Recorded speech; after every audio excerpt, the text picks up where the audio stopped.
매출 첫 달 약 16만 원에서 그 다음 달 140만 원으로, 그 다음 달은 300만 원으로 늘렸죠. 16만 원에서 300만 원까지 두 달 만에 매출 약 19배를 늘렸습니다. 제가 단기간에 이렇게 매출을 늘릴 수 있었던 비결을 공개하겠습니다. 이 비결을 적용해서 스토어팜을 시작해 첫 달 월 매출도 110만 원을 냈는데요. 저는 바로 모리 작업을 해줬기 때문입니다. 이 모리 작업은 그물로 물고기를 잡을 때 그물 쪽으로 물고기를 몰아넣는 작업입니다. 우리가 상품을 파는 일은 또랑에서 물고기를 잡는 일과 같습니다.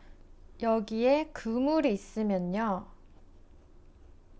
이 그물은 상품의 상세 페이지입니다. 물고기는 고객이죠.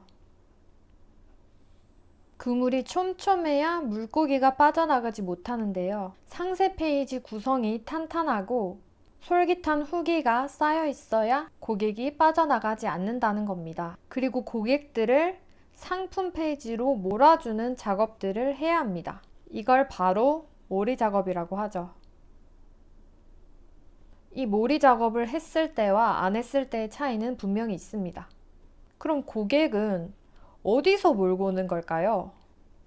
사람들은 상품을 구매하려 할 때 네이버에 검색을 해서 정보를 많이 찾죠. 예를 들어 트레이닝복을 구매하려는 여성이 있으면 여성 트레이닝 세트를 검색해 정보를 찾을 확률이 높습니다. 이 키워드를 검색했을 때 뜨는 결과창에 내 상품을 노출시키는 거예요. 쇼핑 검색 영역에 광고를 해서 상품을 노출할 수도 있습니다. 블로그 영역에 내 상품을 추천하는 글을 올려둘 수도 있죠. 누군가 카페나 지식인에 여성 트레이닝복 추천해주세요 라고 글을 올렸다면 내 상품을 추천하는 답변을 쓰는 겁니다. 이렇게 네이버 영역에서 고객을 몰고 오는 방법은 정다르크님의 이 영상에서 자세히 알 수 있습니다. 하지만 저는 네이버가 아닌 전혀 다른 곳에서 고객들을 몰고 왔는데요. 바로 페이스북과 인스타그램입니다. 저는 페이스북 광고를 돌려서 SNS를 하는 사람들을 제 상품으로 몰고 왔어요. 굳이 페이스북 광고를 이용한 이유는 다음과 같습니다. 정말 내 상품을 구매할 것 같은 사람에게만 광고를 할 수 있거든요. 바로 페이스북 광고는 세부 타겟팅이 가능합니다. 예를 들어 제가 판매하는 수익형 블로그 전자책은 수익 블로그를 관심사로 가진 20대 중반에서 30대 후반까지 연령층의 사람들이 타겟이었죠. 이렇게 내 상품을 살 것 같은 사람만 광고를 보고 들어오니 그물에서 이탈할 확률이 적죠. 저는 하루 약 2,000원 정도의 광고비를 써서 월 매출 16만 원에 19배, 월 매출 300만 원으로 올렸습니다. 저는 이렇게 페이스북 광고로 모리 작업을 하여 성과를 봤는데요. 여러분도 제가 썼던 이 방법을 쉽게 따라할 수 있습니다. 페이스북 광고는 특별한 기술이 없어도 되기 때문인데요. 그저 이미지 하나와 짧은 문구 하나만 있어도 광고를 할 수 있죠. 페이스북 광고 어떻게 하는지 알려드리겠습니다. 이 영상을 끝까지 보시면 매출 증대를 위한 하나의 키를 얻어가시는 겁니다. 사실 인스타 계정만 있어도 바로 광고가 가능한데요. 인스타 계정을 프로페셔널 계정으로 전환을 하면 홍보하기 버튼이 활성화됩니다. 이걸로 광고를 하는 거죠. 하지만 저는 이렇게 광고를 하는 것보다 페이스북 전용 광고 계정을 만드는 걸 추천합니다. 바로 페이스북 비즈니스 관리자 계정인데요. 이 계정으로 광고를 해야 타겟 설정과 광고 분석에 용이합니다.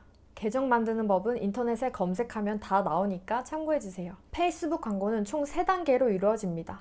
여러분은 우선 이 단계에 대한 이해를 해주셔야 되는데요. 바로 상위에는 캠페인이 있고 캠페인 밑에는 광고 세트 밑에는 광고가 있는데요. 캠페인에서는 광고의 목적을 선택하고요. 광고 세트에서는 광고의 타겟을, 광고에서는 광고 이미지와 문구를 설정하죠. 이제 광고를 한번 직접 세팅해 볼까요? 우선 광고 관리자 화면에서 캠페인 만들기를 합니다. 캠페인에는 광고 목적을 선택해야 되는데요. 보통 많이 쓰는 게 이 트래픽 광고예요. 내 웹사이트로의 트래픽, 즉 고객들의 유입을 늘릴 수 있거든요. 모리 작업을 하는 거죠. 트래픽 광고 선택 후 계속을 눌러주시고요. 이제 광고 세트 설정입니다. 광고 세트에선 광고 타깃을 정해주면 되는데 그 전에 우선 예산부터 정해볼게요. 하루에 저는 한 2,000원 정도 광고비를 쓰겠다고 설정하고요. 이제 타겟 설정입니다. 연령대를 먼저 택하고 25에서 저는 30대까지 하려고 해서 39살. 성별 택해주고요. 상세 타겟팅에는 제품과 관련된 키워드를 검색해 보시고 택해주면 됩니다. 예를 들어 저처럼 부업 관련 상품을 광고한다. 그럼 돈이나 수익, 등을 관심사로 택할 수 있겠죠. 그리고 이건 진짜 꿀팁인데요. 결제를 검색해서 결제 사용자를 택해 주시면 페이스북 상에서 결제 가능성이 높은 사람들을 타겟으로 잡아요. 그 다음 노출 위치까지 선택이 가능한데 자동 노출 위치를 추천해요. 광고 효율이 높은 지면에 자동으로 더 노출을 시켜주거든요. 이제 다음을 누르고 마지막 광고 세팅 단계입니다. 이미지와 문구를 넣어줘야 되죠. 가지고 있는 이미지를 여기 불러오고 문구만 이렇게 써주면 끝나는 건데요. 광고 이미지 사이즈를 우선 알려드릴게요. 정사각형 이미지는 가로 세로 600픽셀로 설정하시고 직사각형 이미지는 가로 1200픽셀, 세로 630픽셀입니다. 저는 포토샵을 할 줄 몰라요. 그래서 파워포인트로 이미지 대충 만듭니다. 이미지 만드는 과정 한번 보여드릴게요. 파워포인트 켜서 우선 이미지 사이즈부터 조정을 해볼게요. 디자인 들어가서 슬라이드 크기, 사용자 지정 슬라이드 크기 하고요. 너비와 높이를 입력해줍니다. 저는 정사각형 할 거라서 600픽셀, 600픽셀 확인 눌러주고 맞춤 확인. 이제 크기 조정됐죠? 이미지 쓸만한 거 가져올 건데요. 보통 상품 이미지 그대로 써도 돼요. 저는 PDF로 된 전자책 상품을 팔고 있어서 따로 상품 이미지가 없어요. 그래서 직접 만들어줘야 되는데요. 무료 이미지 사이트 한번 들어와 볼게요. 저는 픽사베이라는 사이트를 자주 사용하고요. 수익형 블로그 광고를 만들 거라서 돈과 관련된 이미지를 찾아보려고요. 이걸 클릭하면 어떤 이미지를 찾을 건지도 정할 수 있는데 저는 일러스트를 한번 보겠습니다. 이 이미지가 마음에 드네요. 다운로드 받고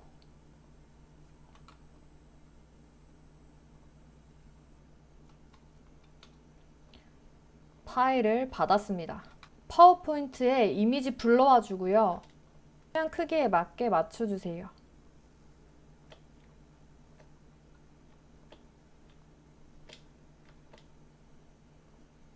광고 문구를 쓰려고 하는데 이 손이 걸리적거려서 이거 손 없애볼게요. 삽입에서 사각형 들어가서 사각형으로 없애고 마우스 오른쪽 버튼 윤곽선 없애고요. 채우기에서 스포이드에서 여기 이 색으로 딱 집어주면 배경색으로 채워집니다. 이제 문구를 써줄 거예요. 텍스트를 입력해 보겠습니다. 2주 만에 놀고 먹는 블로그 만드는 노하우. 가운데 정렬하고 글씨체를 이렇게 잘 보이는 걸로 좀 바꿔주고요. 좀 키워줄게요. 키워주고 색깔을 흰색으로 깔끔하게, 그리고 중요한 부분은 노란색으로 강조를 하겠습니다. 노란색, 노란색. 자, 이렇게 간단하게 이미지가 완성이 됐죠. 저장만 JPG 이미지 파일로 저장을 하면 돼요. 짜잔, 이렇게 이미지가 만들어졌어요. 다시 광고 관리자에 돌아와서 미디어 추가에 이미지를 추가해 줍니다. 업로드 파일 불러와 주고요. 계속. 그럼 이렇게 이미지가 들어간 게 보이죠? 기본 문구를 한번 써볼게요. 예를 들어 직장인, 주부들이 집에서 블로그로 부업하는 방법. 블로그, 부업 이걸로 해결해요. 뭐 대충 이런 식으로 쓰고 여기 밑에 있는 웹사이트 URL에 상품 페이지 URL을 입력하면 됩니다. 여기 URL 입력 끝났으면 동의하고 게시하기 하면 끝이 나죠. 게시하고 나면 페이스북에서 광고 검수를 해주는데 검수는 1, 2일 정도 걸리고 검수 끝나면 광고가 활성화됩니다. 저는 이렇게 페이스북 광고로 제 상품에 몰이 작업을 해서 매출을 키웠습니다. 만약 몰이 작업을 아무리 해도 매출이 안 늘어난다면 그때는 그물에 문제가 있는 겁니다. 상세 페이지를 고민해서 더 나은 방향으로 바꿔보세요. 긍정적인 후기를 쌓는데도 집중하시고요. 들어온 고객이 빠져나갈 수 없도록 말이죠. 그렇게 그물을 촘촘하게 해주는 작업과 몰이 작업을 계속 해주면 매출은 늘어날 수밖에 없습니다. 제 꿀팁 싹싹 긁어드렸어요. 이거 도움되신 분은 구독과 좋아요, 댓글까지 부탁드릴게요. 오늘도 제 영상 끝까지 봐주셔서 감사합니다.